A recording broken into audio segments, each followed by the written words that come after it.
Heidi-ho, neighbor, viewer, welcome to this exciting game of StarCraft 2, casted by myself, LaBelle24. We're here on Shakuros Plateau for Game 2 of this best of 3 between Complexity Cruncher and Vile Spanishiwa. Now, before this game gets started, I'd like to relate a few things. One, I realize that I haven't explained too much about myself as a StarCrafter, if that's a word. So, just short and sweet answer, I play Protoss, and I started playing about a month after the game came out, and I'm platinum level, and trying to get diamond, I'm okay. So yeah, I'm not some closet pro. Anyway, I have a second story for you. I was playing a free-for-all the other day, and I noticed the map was called Tectonic Rift. Why was I playing a free-for-all? Well, because I was bored one night. So anyway, I said, Tectonic Rift, that seems familiar. So I look at this stack of Magic the Gathering cards I have sitting near my computer stand. Sure enough, I'm holding the card right now, Tectonic Rift, drawn by John Avon. So either someone at Wizards of the Coast likes Magic the Gathering, or someone at Blizzard likes Magic the Gathering. Or someone at Wizards of the Coast likes StarCraft, and someone at Blizzard likes Magic the Gathering. There we go. So anyway, this pro's going to design expansion, which means Spanishiwa is going to be throwing down his hatchery later, and I guess that means putting down spawn pool now, which is good. We see Cruncher probably going for a Nexus of his own, gonna just expand with that Forge FE that we saw last game. It worked out so well for him. I'm sure he will be very eager to employ that tactic again. Spanishiwa just scouts him now and finds that there's not much interesting going on. There's the Forge. We still have the Battle of the Probe and Drone. Mind you, it's a new drone. And, okay, we have a proxy hatch going down right now. It's going to get taken out by Cruncher, but I feel like he's overcommitting with the amount of workers he has. 8's a bit too many, and he's going to out-DPS it, but really that's a lot of wasted mining time. Here comes this drone again. Oh, gonna throw down that hatchery. We go back here to this hatchery battle, and look at this probe. Ooh, this is a secret agent. You can't see him. Oh, he's going to throw down that expo. And this probe's going into action. Oh my god, he's gonna cannon rush him. So we've got proxy hatches, we've got cannon rushes, we got Zerglings gonna try and run up here. Wow. Both these players are playing a bit unconventionally. We got, this pro, he's chilling out here, he's the foreman watching. He's a Pendalt worker actually. Just kinda, watching, standing around, talking with his bros. Ooh, if you don't live in Pennsylvania, you don't know what I'm talking about, but wow. So anyway, they're going to chip away this gateway. Might actually get it. I feel like it was just thrown down for protection. Might not have been. He might just wanted to get the double gate and go start sending zealots. You never know with a player when these players are doing crazy stuff like this. And I think this is totally blocked. Yeah, he totally blocked him off that cannon. I'll push him away. Great play by Cruncher. Gonna protect. And, oh dear, it's a cannon rush. Yup. And Spanishiwa doesn't know about this, and it's tough to stop a cannon rush when you don't know there are cannons. Now he just caught a glimpse of it, and he's got to do something about all these cannons up in his grill. So here come the Zerglings, hutting it back from Timbuktu. But another proxy hatch going down. I feel like he just can't get this proxy hatch business. So, well, these cannons are doing a number on the hatch. The Lings aren't going to be able to do anything about it.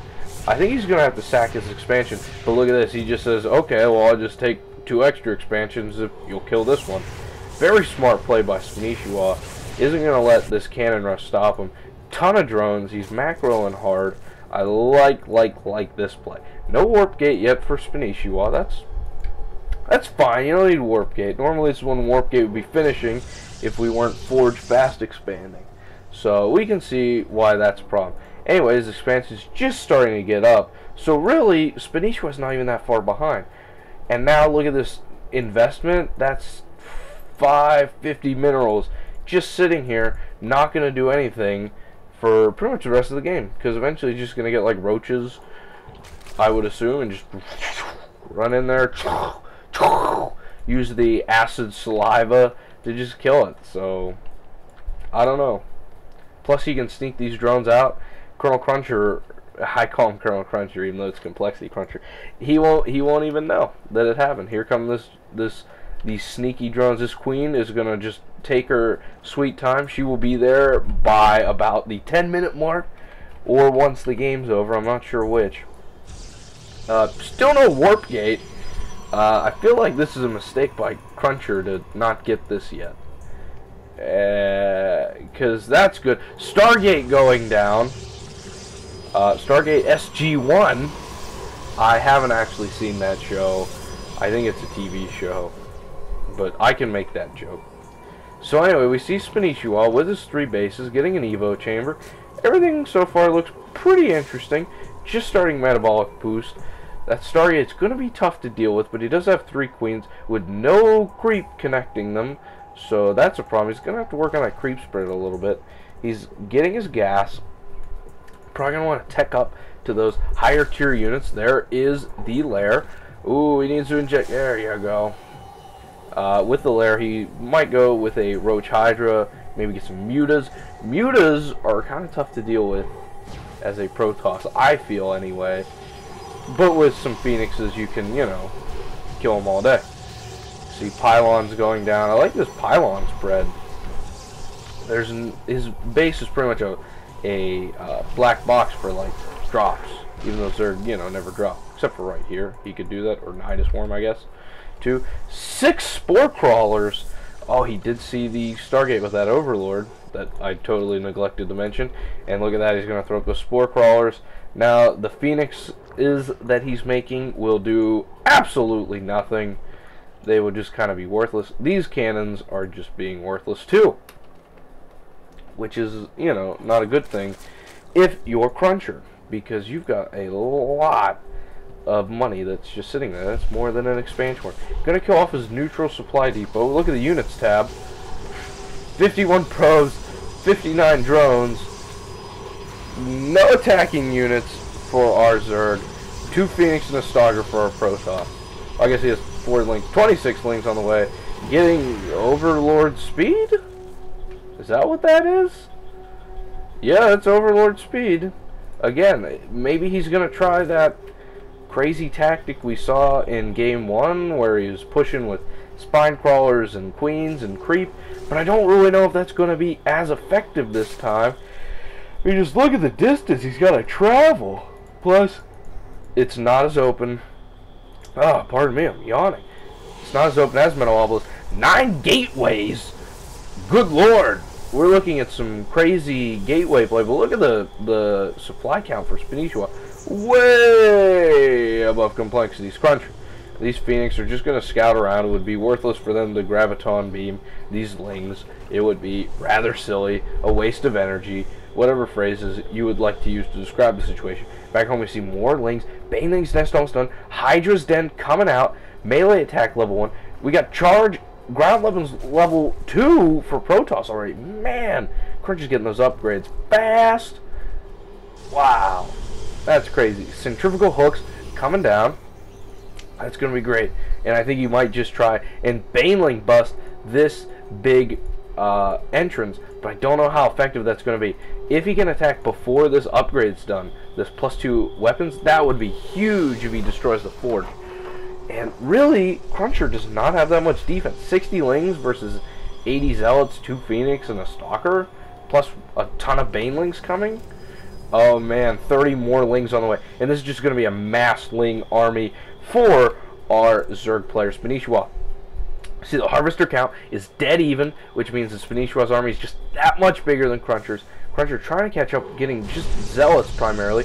Charge is about 2/3 of the way done. It looks like ground weapons level 1 will be done. He'll have an upgrade advantage, Ventral Sacks, and we are going to see some Baneling drops.